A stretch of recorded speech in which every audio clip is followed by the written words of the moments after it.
Having a good rear light is crucial for riding safely in low light, and at night it's a legal requirement. Thankfully for you, we've tested loads, and I've got 5 of the best to share with you, starting with exposure. The Boost R Reakt delivers up to 150 lumens on full power and lasts 6 hours in continuous mode, or double that in post. With 3 power settings, you can double battery life in each, lasting up to 48 hours on the lowest mode. Now the light has 2 modes that respond to your surroundings. So Peloton mode dims the light when it senses another rider's front light to avoid blinding riders behind you. Reakt mode increases the brightness when you brake hard. Peloton works best in the dark with riders behind you using steady front lights. Reakt helps grab attention when braking, and pulse mode is great for visibility without being too bright. However, the highest setting is very bright, so avoid using it at night unless really necessary, like in bad weather. The side visibility is decent, but its smaller lens makes it less noticeable than lights designed for urban riding. Battery life is excellent though, often lasting weeks before needing a recharge. The only downside is the rear mount, which feels a bit flimsy and wobbles after locking in place. At £100, it's also the priciest rear light here. The Lezyne Strip Drive Pro delivers up to 400 lumens in its daytime flash modes, with 7 total modes, 2 static, a pulse and 4 flash modes. The higher powered flash modes mix sudden bright flashes with lower powered ones for extra visibility, and they are punchy. Battery life is pretty impressive, going from 80 hours on the 5 lumen setting to 5.5 on the 80 lumen blast mode. The brightest 400 lumen mode lasts up to 18 hours on a full charge. It uses a rubber band system for mounting and now charges via USB-C, though no cable is included. At £55, the Strip Drive Pro is powerful and highly visible, especially in the bold day flash mode. The 200 lumen mode is usually enough, but the 400 lumen option offers added confidence in foggy or low visibility conditions. Installation is easy, but the strap is a bit tight for deeper seat posts, and the light may shift slightly if over tightened.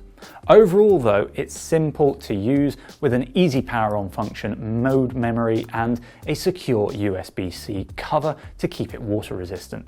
The lack of a charging cable though is a weird omission.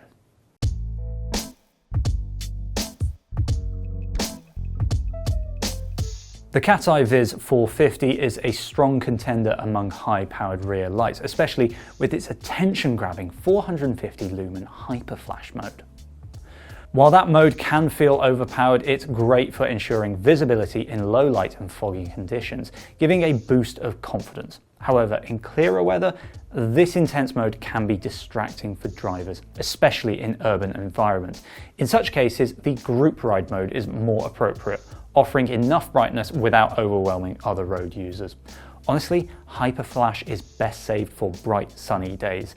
The Viz450 also stands out more on the looks front due to its bracket design, which could sway some of you. Battery life is decent but lags slightly behind newer models. In our testing, the 40 lumen constant mode lasted 5 hours, which isn't as efficient as other lights like Lezyne. Additionally, the Viz450 still uses a micro USB port, which feels outdated compared to the newer USB-C options.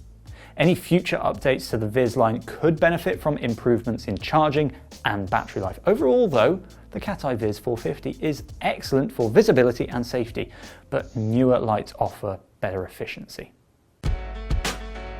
NiteRider.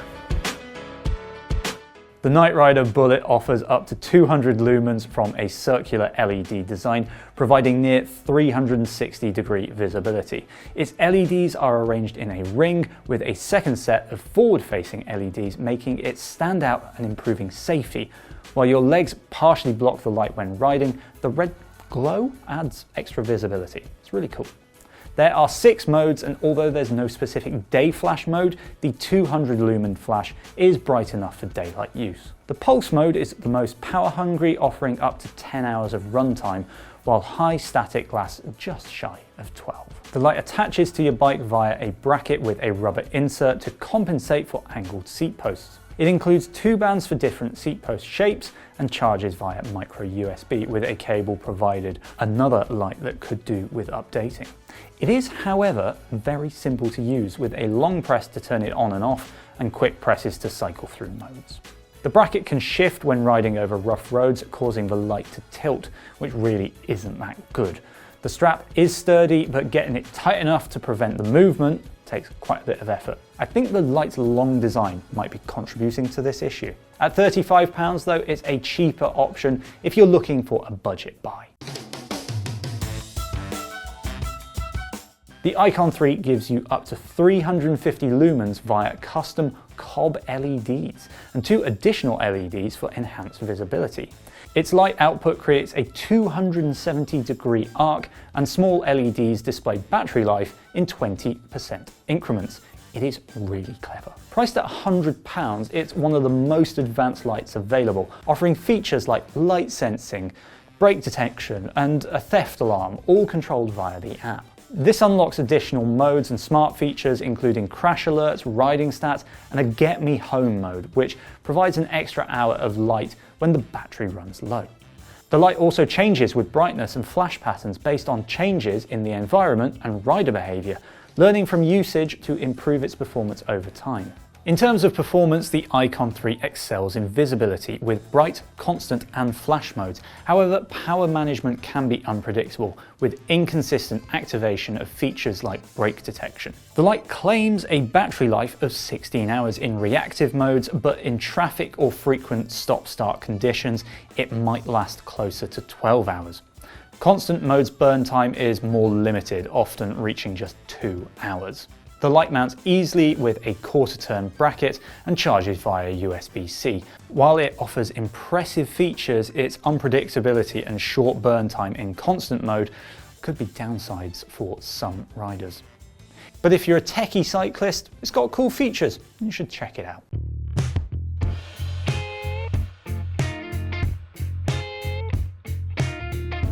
All right, that's all of the lights, so which should you buy?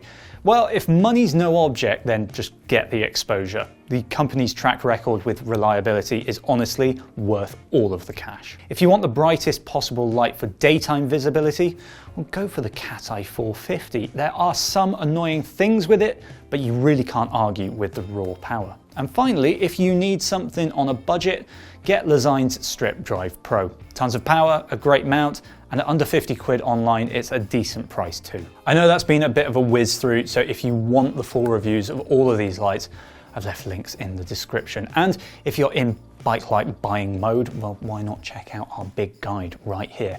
Thank you very much for watching. Remember to like and subscribe and leave feeling illuminated.